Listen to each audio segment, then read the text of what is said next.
Olá, boa noite, tudo bem? Sou a pastora Paula Lopes, pastora auxiliar no Ministério Internacional Semeando em Terra Fértil, situada na rua Nova York, número 90, no bairro Santo Agostinho, em Volta Redonda, Rio de Janeiro. Compartilha esse vídeo com o maior número de pessoas possíveis que você quer abençoar através da palavra de Deus. Dá um like aí embaixo, porque quanto mais você curte os vídeos, mais a gente consegue alcançar outras vidas que não conhecem, que não conseguem ler a Bíblia sozinho e precisa daquela ajudinha que a gente está aqui para dar. Nós estamos conversando sobre Mateus capítulo 13, nós falamos sobre a parábola do semeador e a parábola do joio e do trigo, quando Jesus começa a explicar para os seus discípulos que está mudando um pouco a didática da sua pregação, para que as pessoas possam acordar, para que as pessoas possam despertar e receber a palavra nos seus corações. Agora Jesus ele traz uma mensagem mais linkada com o dia a dia das pessoas, para que as pessoas possam entender com muita clareza aquilo que Jesus está falando. Na verdade, quando Jesus diz assim, olha, eu estou pregando para essas pessoas para que elas não entendam, na verdade Jesus está dizendo assim para os seus discípulos que as pessoas não têm desejo de entender a palavra do Senhor, que as pessoas não têm desejo de cumprir a palavra do Senhor, e por elas não terem esse desejo em seu coração, a palavra parece estar sempre distante delas. É o que a gente vê no dia a dia, né? A gente vê tantos grandes homens que leram a Bíblia, que tiveram acesso à Bíblia, que já até praticaram alguma fé e que hoje andam distante da palavra, porque na verdade ouviram, mas não receberam a palavra em seu coração. Nós vamos continuar a leitura de Mateus capítulo 13, porque este capítulo é muito lindo e Deus vai falar muito ao seu coração. Nós vamos dar continuidade a partir do versículo 31 do capítulo 13. É a parábola do grão de mostarda e do fermento. E contou-lhes outra parábola, dizendo, o reino dos céus é como um grão de mostarda, que um homem plantou em seu campo. E embora seja menor entre todas as sementes, quando cresce, torna-se uma das maiores plantas e atinge a altura de uma árvore. De modo que as aves dos céus vêm fazer a seus ninhos em seus ramos. E contou-lhes ainda outra parábola. O reino dos céus é como um fermento que uma mulher tomou e misturou uma grande quantidade de farinha, e toda a massa ficou fermentada. Jesus falou todas estas coisas à multidão por parábolas. Nada lhes dizia sem usar alguma parábola. Cumprindo-se assim o que foi dito pelo profeta. Abrirei minha boca em parábolas, proclamarei coisas ocultas desde a criação do mundo. Então ele deixou a multidão e foi para casa. Seus discípulos aproximaram-se dele e pediram, explica-nos a parábola do joio no campo. Ele respondeu, aquele que semeou a boa semente é o filho do homem. O campo é o mundo, e a boa semente são os filhos do reino. O joio são os filhos do maligno, e o inimigo que semeia é o diabo. A colheita é o fim desta era, e os encarregados da colheita são os anjos. Assim como o joio é colhido e queimado no fogo, assim também acontecerá no fim desta era. Eles tirarão do seu reino tudo que faz cair no pecado, e todos que praticaram o mal. Eles o lançarão na fornalha ardente, onde haverá choro e ranger de dentes. Então os justos brilharão como o sol no reino de seu Pai. Aquele que tem ouvidos, ouça. O reino dos céus é como um tesouro escondido num campo. Certo homem, tendo-o encontrado, escondeu de novo. E então, cheio de alegria, foi, vendeu tudo que tinha, comprou aquele campo. O reino dos céus é como um negociante que procura pérolas preciosas. Encontrando uma pérola de grande valor, foi e vendeu tudo o que tinha e a comprou. O reino dos céus é ainda como uma rede que é lançada ao mar e apanha toda sorte de peixes. Quando está cheia, os pescadores a puxam para a praia. Então assentam-se e juntam os peixes bons em cestos, mas jogam fora os ruins. Assim acontecerá no fim desta era. Os anjos virão, separarão os perversos dos justos e lançarão aqueles na fornalha ardente, onde haverá choro e ranger de dentes. Então perguntou Jesus, vocês entenderam todas essas coisas?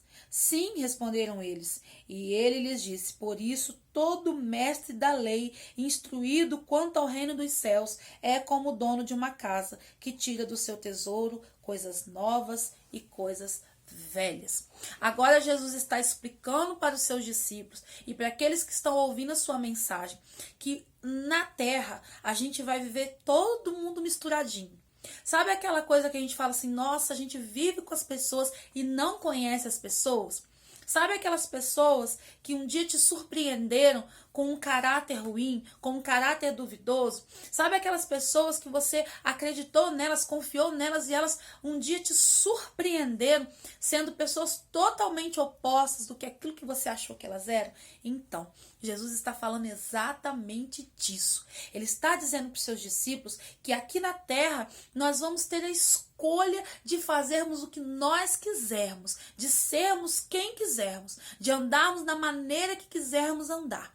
Mas quando vier o seu reino, no final dos tempos, haverá uma separação daqueles que escolheram fazer o bem e daqueles que escolheram andar no mal, daqueles que escolheram andar com Jesus e daqueles que só estavam ali de passagem, dando uma olhadinha, dando uma espiadinha, né? Jesus, ele deixa bem claro que haverá uma separação. A gente vê que no mundo as pessoas acham que todo mundo vai para o céu, mas é uma mentira que a Bíblia não afirma. Ao contrário, o céu é um lugar de pessoas que andaram nesta terra escolhendo um caminho bom. Quando ele fala aqui da parábola do tesouro de grande valor, que o homem encontrou um tesouro no campo e vendeu tudo que tinha para ficar com aquele campo, o homem que achou uma pérola de grande valor e ele vendeu tudo que ele tinha para trocar por aquela pérola, ele está dizendo exatamente do momento em que eu e você precisamos decidir a nossa vida. Se a gente vai ficar com as nossas riquezas ou se a gente vai comprar a pérola de grande valor, que é o reino dos céus, que é o Senhor Jesus. Se a gente vai continuar com tudo que a gente tem ou se a gente vai abrir mão de tudo para comprar esse campo que é a presença do Senhor.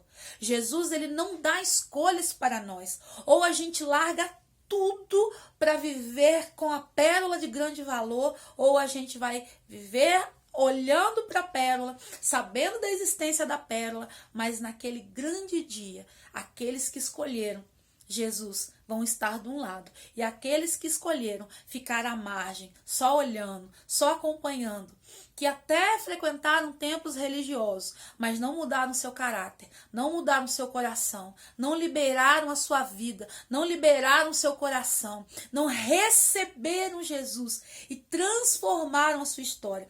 Essas pessoas não entrarão no reino do Senhor. Isso não é ser ruim, isso é advertir. Jesus já advertiu há muitos anos atrás, e desde o início da palavra até aqui, os profetas já vinham alertando que há sim um caminho a seguir, que o céu ele tem uma porta estreita. A gente já falou aqui em alguns vídeos atrás. Há uma porta, há um caminho único. Não adianta você viver aqui da forma como você quer e depois querer entrar no céu. Você pode viver da maneira como você quiser viver na terra. Jesus nunca proibiu o homem de viver da forma como ele quis viver ou como ele queira viver. Mas aí você querer viver a vida que você quer viver e ainda querer morar na casa de Jesus, já são duas coisas totalmente diferentes. É necessário. Jesus, ele deixa aqui nas parábolas, né? É necessário. E aí ele fala, ó, o pescador, ele pesca tudo na rede dele, né? Ou seja, na igreja tem de tudo. A rede de Jesus no mundo é a igreja. A igreja sai pescando de tudo, tem de tudo dentro da igreja. Mas a Bíblia diz que quando o pescador puxa a rede para fora, ou seja, quando chegar o momento em que Jesus vier buscar a sua igreja, aí os anjos do Senhor, né, como na parábola do joio foi explicado, eles vão olhar peixe por peixe. Os peixes que nadaram rumo à salvação herdarão o cesto do reino dos céus. Mas os peixes que viveram a sua maneira não vão entrar. O reino dos céus não é casa de todo mundo. Não é casa de qualquer um. Todo mundo que morre, artistas morrem, a gente manda todo mundo para o céu.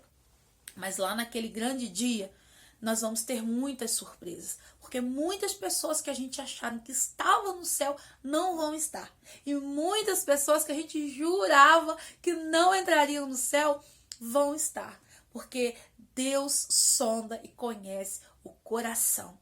E o coração do homem é a passagem de entrada para o céu. Por isso, põe teu coração em ordem para que você possa ser achado digno de morar com Jesus naquele grande dia. Dá tempo da gente ler mais um trechinho, vamos lá? Quando acabou de contar essas parábolas, Jesus saiu dali. Chegando na sua cidade, ou seja, na cidade onde ele nasceu e foi criado, começou a ensinar o povo na sinagoga. Todos ficaram admirados e perguntavam: de onde vem esta sabedoria e estes poderes milagrosos? Não é esse o filho do carpinteiro? Não é o nome da sua mãe Maria? Não são seus irmãos Tiago, José, Simão e Judas? Não estão conosco todas as suas irmãs? De onde, pois, ele obteve todas essas coisas? E ficaram escandalizados por causa dele. Mas Jesus lhe disse: só em sua própria terra o profeta não tem honra. E não realizou muitos milagres ali por causa da incredulidade deles. Agora Jesus volta para sua cidade e deseja ali transformar as vidas, transformar os corações, entrar nas casas, entrar nas vidas, fazer diferença ali. Mas quando as pessoas olhavam para Jesus e conheciam a mãe de Jesus, o pai de Jesus, os irmãos de Jesus, a família de Jesus, como se diz assim: esse menino foi nascido, criado aqui e tá querendo dar uma de mestre, tá querendo dar uma de profeta. Não, a gente não quer aceitar esse Jesus, não. Quem é você para falar com a gente? A gente viu você aqui, ó, criou aqui com a gente e agora você quer ser melhor que nós. E Jesus não conseguiu operar milagres ali na sua própria terra, porque pelo fato de conhecerem Jesus, de conhecerem a família de Jesus, pelo fato de Jesus ser um homem do povo, da multidão, eles não deram crédito. Cuidado, porque nós temos a mania de não dar crédito às pessoas, porque achamos que conhecemos a pessoa, porque sabemos o passado da pessoa, porque sabemos de onde a pessoa veio e a gente tem mania de rejeitar a bênção. Jesus veio para fazer milagres ali naquele lugar, mas porque as pessoas eram incrédulas, porque as pessoas elas olharam a aparência de Jesus, achavam que conheciam Jesus. Jesus não pôde operar milagres ali. A incredulidade impede Jesus de operar milagres na sua vida. Quando você não crê na pessoa de Jesus, não crê na autoridade de Jesus, quando você não crê naqueles que Deus envia para falar ao seu coração, você corre um sério risco de perder a sua bênção. Por isso, dê ouvido hoje à voz que prega para você a palavra de Deus, porque através desta voz, a sua bênção, o seu milagre pode chegar. Que Deus te abençoe, em nome de Jesus.